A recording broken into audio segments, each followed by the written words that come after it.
What's up, guys? Welcome to the YouTube channel. This video is all about what is Subto exactly. You guys see it everywhere. You see me talking about it on the Instagram. You see me talking about it on the YouTube channel. You see me talking about everywhere. I even have a Facebook group called Creative Finance with Morby where this logo is plastered everywhere. So what exactly is Subto and why the hell did I just pull up in a Kia? Subto is the process of purchasing anything without utilizing the 3 C's. That is cash, credit, or credentials. So the seller of this car actually ran into some rough times, couldn't afford the payment, said, hey, you know what? I'll let you take over the payment. So the reason why I wanted to intro this video to what is Subto utilizing a car is because people understand cars so much easier than they understand houses. Have you ever heard of somebody having a car loan? And is it possible for me to just start making their car loan payments for them and then take over that car? Just take over somebody's car payments, right? That's Subtoing a car, and that's what I did here. I didn't have to utilize my credit. I didn't have to go down to a car dealership. I didn't have to pull credit. I didn't have to go get a loan. I literally am just going to make payments on somebody else's loan, and I will have ownership of this car. It's pretty simple. That's called buying this car subject to. The short form of it is Subto. That is where this logo comes from. So you see my students, myself, my Facebook group, everything that I wear is all about the peace logo, the peace logo, the peace logo. Now, like I said at the beginning of this video, I can buy anything with Creative Finance. Anything? Yes, anything. This house right here, $3 million house, 11,000 square feet. I bought this house utilizing Subto. That is right. Pretty freaking epic. This house is pretty special. This is where I live. I live here in Mesa, Arizona. This is an 11,000 square foot house. The guest house on this house is 4-bed, 3-bath. That's right, 4-bed, 3-bath guest house. I think the most impressive part about this house, besides the fact that I bought it with no cash, no credentials, and no credit, is the fact that it has 3 trampolines. Pretty freaking cool. So this house, we call this the Subto mansion. It's way too big for us. 1, because it was a good deal. 2, because I bought it on subject to. Now, the seller of this property, his name is Jerry Norton. We actually did a full deal breakdown down in the description below. You'll see a YouTube video on Jerry Norton's YouTube channel. I bought this house right here from Jerry Norton. Now, why did Jerry Norton sell his house to me subject to? He sold it to me subject to because he was in the process of moving to Puerto Rico. So let me explain to you guys, come into the house, and I'll actually break this down for you guys inside the office on the whiteboard. There's a really big reason why sellers want to sell to you on seller finance or on subject to. And there's also a really big difference between seller finance and subject to. They're both creative finance, but there's a really, really big difference between the two of them. All right, so subject to is the process of purchasing anything. That car out there, that Kia, I didn't use any of my own credit. There's a car loan in somebody else's name. Let's say the seller's name is John, which it's not, but let's just use the name John. John gets a car loan on his Kia in 2020. John runs into a situation where he can't continue to make those payments, and instead of him selling it, and a lot of people are gonna be like, well, why didn't John just sell it on Craigslist? Well, first and foremost, let's just imagine if I put anything on Craigslist, $3,000, $5,000, am I really going to get the number that I'm shooting for? The answer we all know is no. I could list this hoodie on Craigslist for 20 bucks, and is somebody gonna pay me $20 for it? No. Everybody's gonna be like, $11, cash, I'll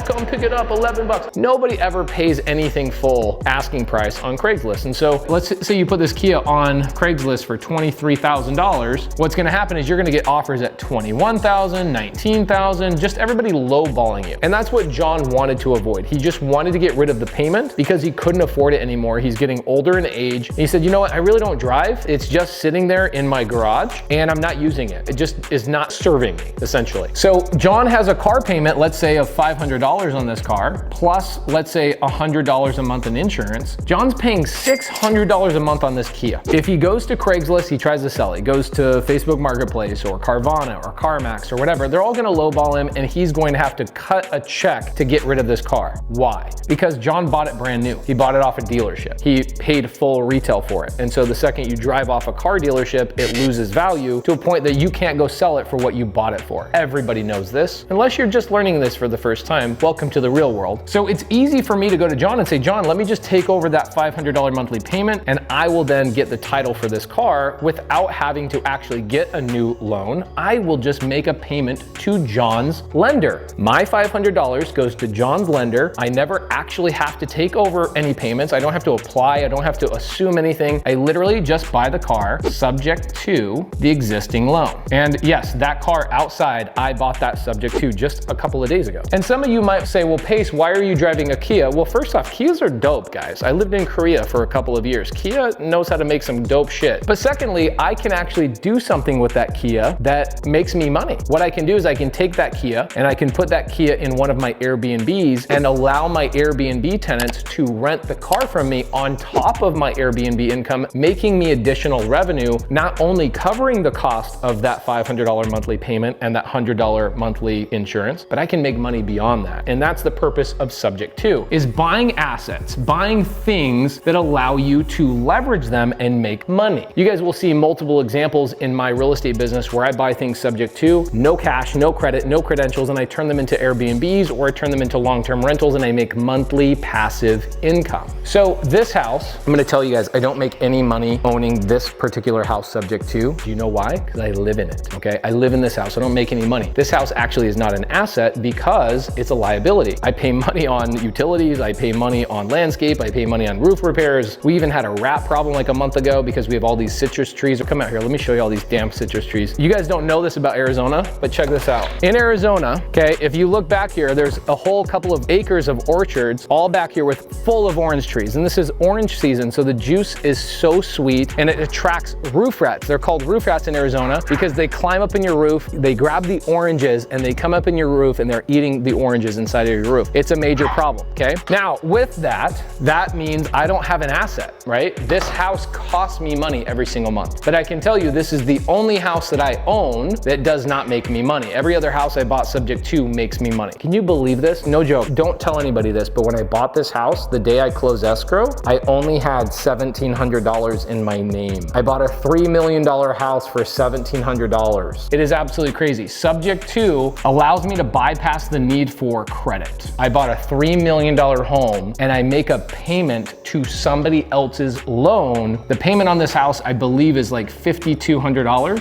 plus taxes and insurance of another, let's say $2,000. So my monthly payment here is about $7,200. Now, that makes sense for me to live in this house. I love this house. It's amazing, an amazing area. And over a long period of time, I will make money, but I bought this house because of its size, the guest house, and the ability for me to run a studio in my downstairs. This house doesn't make me money, but at some point in the future, either we'll sell this house and it will have appreciated and the loan will have paid down and I will make some money from the equity, but really this is not an asset right now, this is a liability. But for the purposes of this story, I want to make sure you know that I didn't have to use my own credit. And it's not because I bought the house cash, it's because I took over the responsibility of somebody else's loan. The lender on this house is Zions Bank, and Jerry Norton got approved and he secured that loan. I never had to tell Zions about it. Hey, Zions Bank, I'm telling you right now, I own a $3 million home with a loan you gave to Jerry Norton and I'm the one making payments. I'm letting you know in a public forum on YouTube, I don't have to qualify for houses to buy them. My wife will pull up proof that I own this house even though the loan is not in my name. That is the process of buying houses subject to. So I didn't use any of my own credit, and 99% of the time I don't use my own cash when I purchase houses, and I don't use credentials. I think this is actually the biggest thing people do not understand. Credentials means I don't have a W-2 job, I don't have a steady paycheck. What do people need when they get a loan? Proof of funds, good credit score,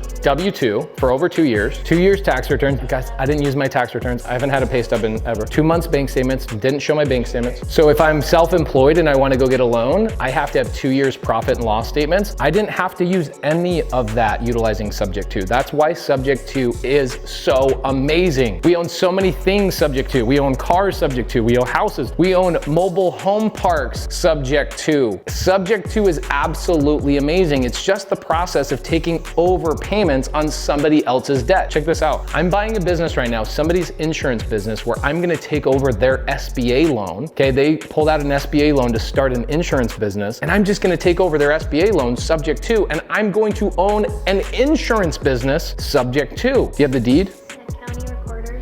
Okay, so my wife is right here on the Maricopa County recorder.